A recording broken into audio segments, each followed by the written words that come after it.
नमस्कार। Quick current affairs में आप सभी का स्वागत है। भारत के कृषि मंत्री शिवराज सिंह चौहान जी के द्वारा भारत विस्तार नामक एआई प्लेटफॉर्म को लॉन्च किया गया है।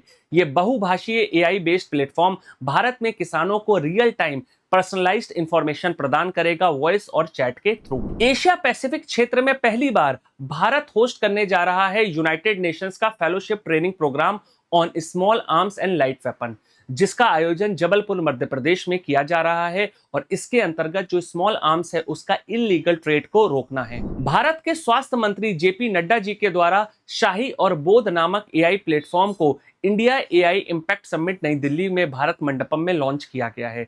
इन दोनों ही प्लेटफॉर्म का यूज है कि एआई का हम किस प्रकार से बेहतर तरीके से प्रयोग नैतिकता के आधार पर और डेटा को प्रोटेक्ट कर सकें हेल्थ केयर सेक्टर के अंदर। 13वां पार्लियामेंट्री चुनाव बांग्लादेश में हाल ही में संपन्न हुआ है, जिसके अंदर तारिक रहमान की बीएनपी पार्टी ने 209 सीटें हासिल की हैं।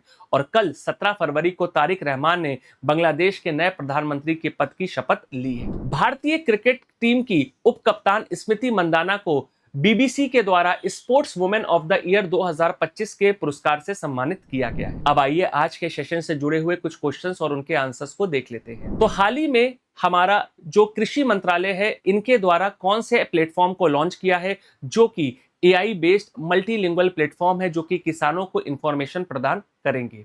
तो इसका आंसर है भारत विस्तार। किस देश के द्वारा हमारा जो इनॉग्रल यूनाइटेड नेशंस का फेलोशिप ट्रेनिंग प्रोग्राम है on small arms and light weapon को होस्ट किया जा रहा है? तो इसका आंसर है भारत। भारत के स्वास्थ्य मंत्री के द्वारा किन दोनों एप्लीकेशन को लॉन्च किया गया है जो कि एआई बेस्ड है और भारत में स्वास्थ्य क्षेत्र के अंदर एआई का एथिकल यूज को प्रमोट करेंगे?